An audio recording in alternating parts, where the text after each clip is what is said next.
Let's have a nice cup of TRE in the afternoon with Hannah Murray. Joining us on the line now is Dan Meyer. He is the world's leading expert on sword swallowing, president of the Sword Swallowers Association International. He holds 40 Guinness World Records and has performed on over 100 TV shows, including 15 Got Talents. His latest book, To the Hilt, is a sword swallower's history of sword swallowing. Welcome to the show, Dan. Thank you. Thanks for having me. Oh, it's a pleasure. It's great to have you. I don't think I've ever interviewed a sword swallower before, so I'm very excited. Well, I don't think I've ever been on talk radio Europe and Spain before either. So nice. So it's a first for us both. So I have to ask you, how, why, and when did you become a sword swallower? The number one question we get asked is why. The first 20 years of my life growing up, I grew up in extreme fear. I did not grow up in a circus family. I grew up in fear. I couldn't talk. I would shake. I would stutter. The bullies would tease me and beat me up. So I vowed that I wanted to do real magic, real feats, do things the bullies could not do.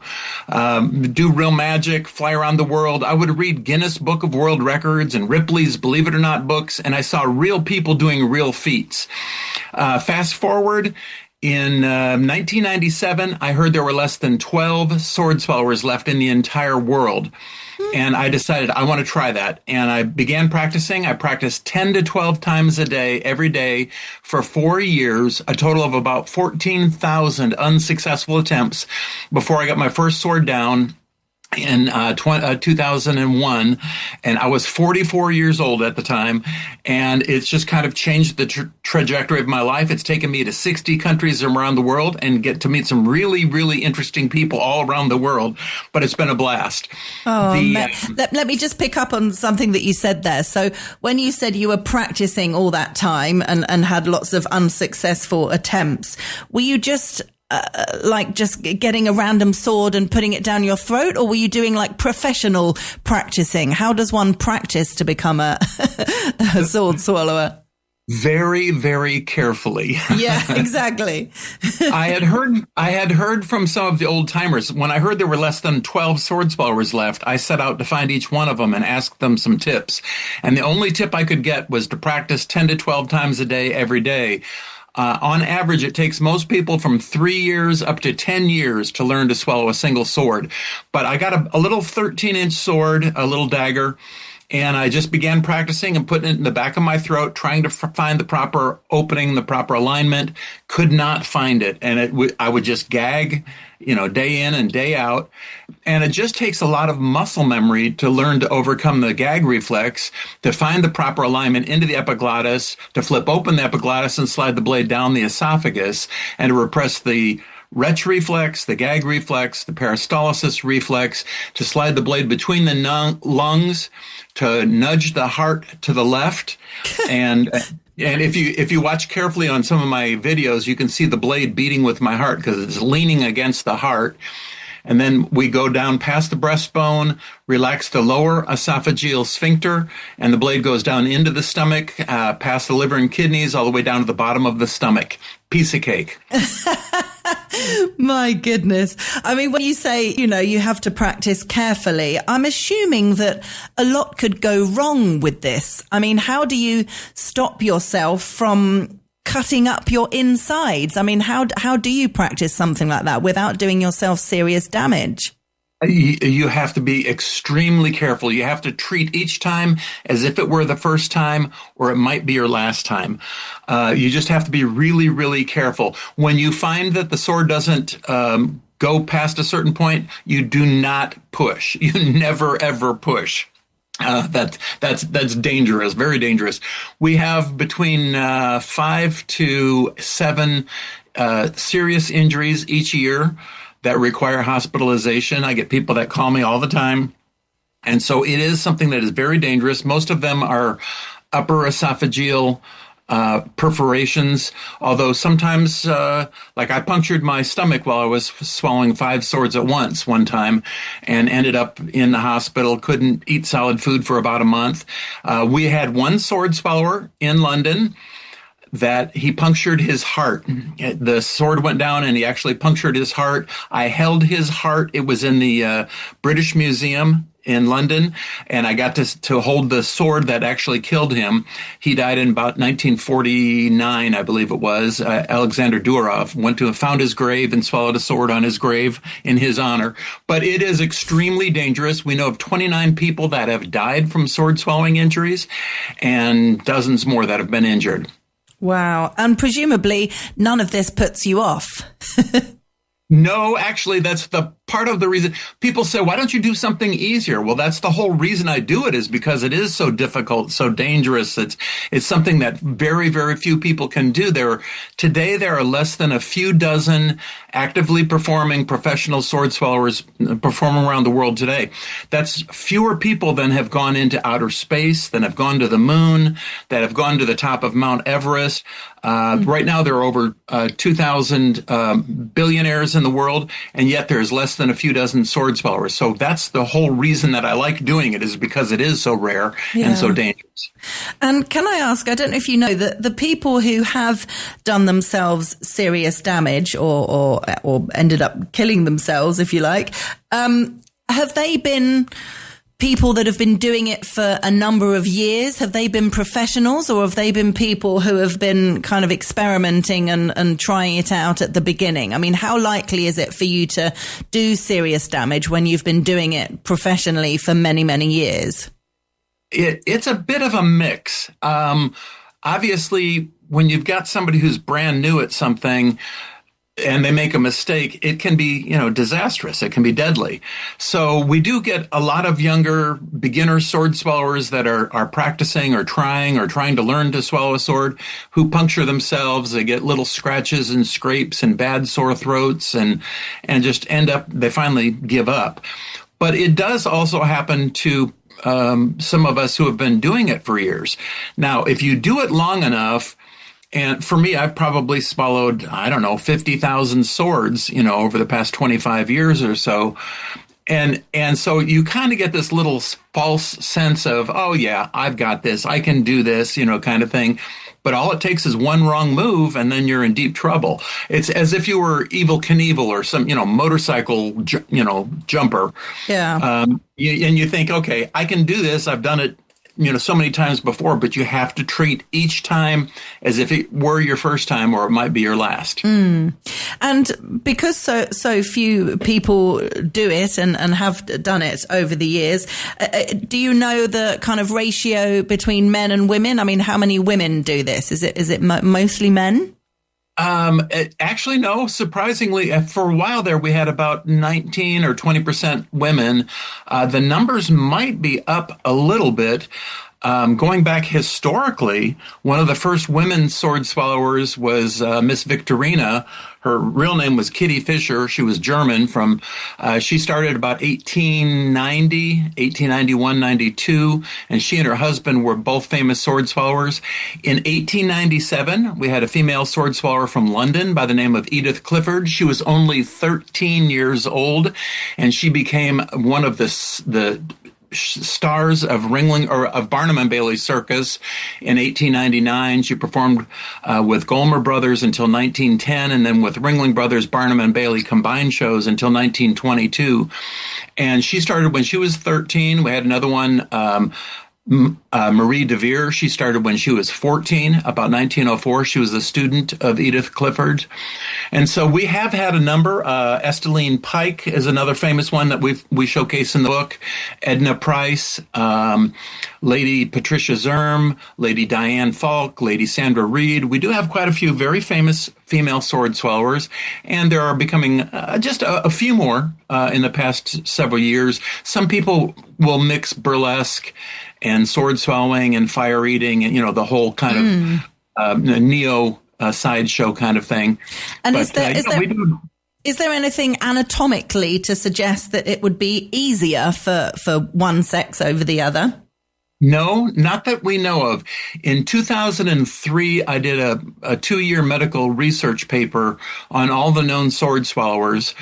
And we asked them what their height, their weight, were they smokers, non-smokers, what was the longest sword they swallowed, sword length, sword width, that type of thing, what kind of injuries they had, what kind of medical treatment they've had.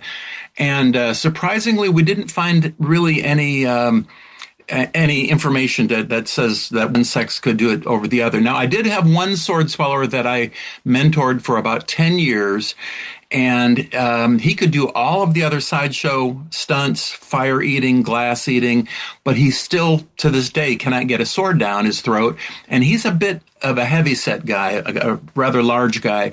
And I think it's just because of all the muscle mass, it just won't let the sword down. He's got too much guts, I guess. Yeah. To get the sword down. And in terms of the type of sword, is a sword, or is there like a sword swallowing store that you have to buy them from? No, we're constantly looking. Every time I even go through the hardware store, I'm looking at anything that's long and sharp and pointed. Oh, I can swallow that. But no, I get swords from all over, online, sword shops, antiques, whatever I can find. Most of them I try to get are 22 to 24, 25 inches long. But some of them we'll cut down to 18 or 20 inches. But no, there's not any particular sword. You have to find the one that just kind of looks and feels right for you. Yeah, amazing. And in terms of your act, I mean, just the idea of sword swallowing as a thing is obviously seriously impressive to watch. But how do you kind of change or improve your act over the years? Is it all about the length of the sword, or what kind of things do you do each time to make the act more and more impressive? That's a great question. I start with the fake swords first, a curl up and a telescopic sword, to disprove those, to reveal those and show, what they look like. And then I start with a small dagger, about a 15-inch dagger. I work up to a hedge clippers, a giant straight razor that belonged to Edith Clifford back in the 1800s. I do a curved sword, a serpentine sword, multiple swords, a car axle, a variety of different things, but they get progressively longer and longer. When I start out, I start very slowly, and the audience is covering their eyes. They can barely watch it. And as I progress, I do longer and longer, faster and faster swords. And usually I can change the audience from non-believers and thinking it's fake into getting them to believe it's really real. So it's fun to watch the audience's eyes pop open as they start to realize, wait a minute, it's not fake. This is really real. Oh my gosh. I swallow a 28-inch long handsaw, and that usually convinces people because you can see the teeth going down. It's like, no, that's not. It's not going to fold up in the handle. Oh, my goodness. And you mentioned a curve saw. How big is the curve? I don't know what the degree of the curve is, but it's called a Shamshir sword. From the city is actually called Shamshir in Persia, is where they make those originally. And so it's got a curve, and you have to bend the body to the right in order to swallow it. Otherwise, it kind of comes out the side of your stomach or your gut, your lungs or whatever. But I bend to the right, and then I lean forward, and the sword comes around to the front of my mouth, and then I lean to the left, and the sword comes over to the left side of my mouth, and I pull it out with my opposite hand. And that usually convinces the audience that it's really real. Oh, I can imagine. I mean, you've got to get the lean exactly right, haven't you? Yes, exactly. And there's only a few people that do the car axle or the curved sword or even multiple swords, just because it is so dangerous. Yeah. And have you ever had any kind of accident or injury in front of an audience? I have. I was doing Guinness World Record TV in Rome, and I was swallowing a sword underwater in a tank, and I punctured my esophagus and ended up in the hospital in Rome for a few weeks. I've had a couple other ones. I swallowed 29 swords at once at Ripley's, believe it or not, in St. Augustine, Florida, and that tore up my throat pretty bad where I couldn't eat solid food for about 4 weeks. And you just have to fast. You have to let your body heal up and hope you don't get infection. Yeah. And do people sympathize when you hurt yourself? Is it difficult to get sympathy and understanding from people? Do the doctors kind of go, well, what the hell are you doing that for? No, the doctors scratched their heads. They're like, "Oh, come on, you can't be serious, right? You got to be pulling my leg. You got to be teasing me." And it takes a while sometimes to convince them that it's really real. I usually just show them an X-ray of my sword in my body, and then they finally realize it, and they're like, "Oh my gosh, this is real." But that when an audience sees something, the audience is very keen. They're watching very carefully. And when you have a little mistake or a hiccup or a glitch or something, the audience can often pick up on it, especially if you're not feeling well. We try to cover it. We try not to show any bodily fluids on stage or anything like that. We try to be, very professional and don't let them know that we're hurt. But a lot of times they can pick up on it. Yeah. And how about the reception that you've had on all the different Got Talent shows, from America's Got Talent, Australia's Got Talent, France's Got Talent, Spain's Got Talent? You've been on so many. What was the best reception or best result you got? Oh, those were so much fun. Had several standing ovations on America's Got Talent, went to the finals there twice. Australia's Got Talent was awesome. Got a full standing ovation from the audience. I pulled 2 judges across the stage in a car and broke the Guinness World Record. I pulled the car about 22 and a half feet by sword, no hands, just leaning forward with 2 judges in it. And the audience jumped to their feet. I had tears rolling down my eyes. And I did it for my mom, who had grown up in Australia. She was born in Papua New Guinea and grew up in Sydney. And so for me, I was doing it for Mom, but it was a really powerful moment for me. I also won the Golden Buzzer on Sweden's Got Talent in Stockholm, and I used to live in Stockholm. I speak Swedish, and for me, I didn't expect to win the Golden Buzzer. Went back to the finals, made it to the top 3 at the end. It was such a huge honor, especially for that scared, shy, skinny, wimpy kid from poor town in Indiana who is now kind of doing the impossible and showing those bullies that the impossible is not impossible. Yeah. Oh, it's a great message. They wouldn't mess with you now, would they? No, I hope not. They're inviting me to come to my class reunion in July, so I might go and just do a little show for them at the casino. So yeah, take some swords with you. Yeah. Brilliant. And I mean, it's hard for me to imagine what the answer to this question could be, but is there kind of something that you really want to do in terms of sword swallowing? Like, is there an aim, in terms of things getting bigger or longer, or, is there something you're thinking, okay, I'd really like to do this. This would be seriously impressive and seriously dangerous. That's a good question. I think I've gotten to the point now where I don't want to say I've done it all, because I haven't. There are more countries to visit, more people to inspire, but I've learned, you add one more sword, one more danger, one more this or that. It's like, okay, sometimes you have to draw the line and just get better at your delivery rather than trying to kill yourself a little bit harder. Yeah. So no, that sounds sensible. Yeah. I've learned, I better just kind of not push it too hard now and just kind of be very, very careful. But I still want to impact as many people as I can. I did a TED Talk back in 2013 that went viral. It's called Cutting Through Fear in TEDx Maastricht, Netherlands. And it went viral, and I've done 9 TED Talks altogether. But that was my favorite one. And the reason it's so important for me is it helps me get the message out that you can overcome fear and do the impossible in your life. And the nice thing is I don't have to get on a plane and go risk my life to do it again. I can let that TED Talk do the talking for me.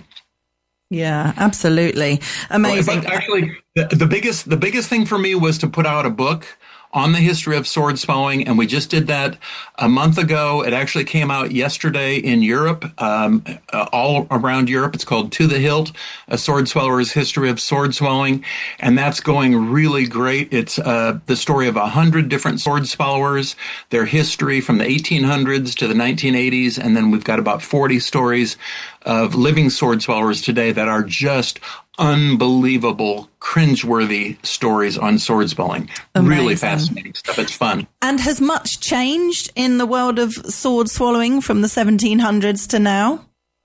Well, actually, yeah, it's changed a bit over the past 4,000 years. Sword swelling started about 2000 BC in South India, which is where I had first witnessed it as a missionary in South India. At that time, it was done more as a way of showing the person's affinity with the gods, like, oh, I can do real magic, things like the gods do. So back then it was more spiritual. Today it's more entertainment. A lot of people just do it for the trick, just to get the eyeballs to pop out. But I like to do it to really impact people's hearts and to inspire them that if this scared, shy, skinny, wimpy kid can do the impossible, then so can you. You can do the impossible in your life. And I love to impact lives and inspire people to do the impossible in their lives. Yeah. Oh, absolutely. I've had a message through, which is a very good question. Does he have a fear of sneezing? What would happen if you sneezed with a sword down your throat? Oh my gosh, that's a great question. I've never done it. I've never sneezed before. When we are sword swallowing, we have to repress the gag reflex in the back of the throat, the peristalsis reflex in the throat, the retch reflex in the stomach. So I think my body is tuned just to repress everything and to be very, I'm just focused and concentrating on making sure that nothing goes wrong. That I've never had. I suppose if a sneeze if I could feel one coming, I would probably take the sword out and go ahead and sneeze. But the important point is just don't perform where there's pepper around, Yes, or if you've got a bit of a cold. That's right. Oh, amazing. It's been absolutely fascinating to have you with us on the show, Dan Meyer. Thank you so much for joining us. And if listeners want to get a copy of your book, it's called To the Hilt: A Sword Swallower's History of Sword Swallowing, and it's available on our website, TRE.radio. Dan, thank you for being with us, and keep up the great work. Thank you so much for having me. Hopefully, I might be over in Spain in June to do the Camino de Santiago. So if I am, maybe I'll pop in and visit you. Oh, brilliant. That would be with the opposite end of the country. But if you can walk that, you may as well walk down to the opposite end to see us. Okay. Will you take any swords with you? I will. You can't help but take a sword with you when you go any place around the world. So yes, I will. Oh, amazing! Do you ever have problems getting through security, explaining to people what they're for? That must be tricky. Yes, sometimes. I was in Qatar, in the Middle East, and I'd been performing there for a few weeks. And as I was leaving, I sent my swords through the X-ray machine, and the guy stopped it and he looked at it and he kind of yelled at me in Arabic, like what is this? And I said, it's a safe, a sword. And so I showed him and I said, I swallow this. And he said, what? And so I went ahead and swallowed it for him. And people got their cameras out and they're taking pictures. Well, his supervisor came down and yelled at him. And he said, what's going on here? And apparently in Arabic. And so I swallowed another sword for this guy. And his supervisor came down. I almost missed my flight, but they finally believed it was real. So it was fun. I just think the amount of times I've been asked, have you got any sharp objects with you? Yeah, exactly. They don't expect your response, I suppose, when they ask you that. No, sometimes I just have to prove it. I had to swallow a glowing lightsaber at a airport security in the States here, and it shined through my neck. I had this bright light shining through my neck, and I pulled it out, and I turned and looked at everybody in line behind me, and I said, man, this security is getting really tough. You're next. I love it. Brilliant stuff. Dan, thank you so much for joining us. You take care. Thanks for having me. Cheers.